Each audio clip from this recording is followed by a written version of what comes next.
is gonna be a fun pizza sandwich. We're gonna start with some very creamy ricotta cheese. I'm gonna add a little of this delicious imported from Argentina pesto. Get my hands all messy while I'm at it.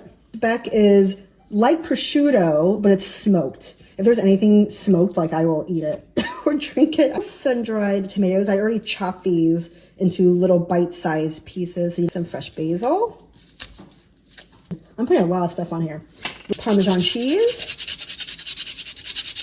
Finish it with some olive oil.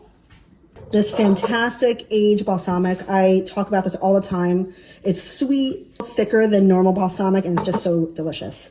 I think we did good. I think I'm looking at everything else I have. Look at that. Oh my God, that looks so, it looks so good. Oh, heck yeah. This one might be my favorite. Prosciutto, sun-dried tomatoes, parm. It has everything you want. All right, we're gonna have dinner. Thanks for watching.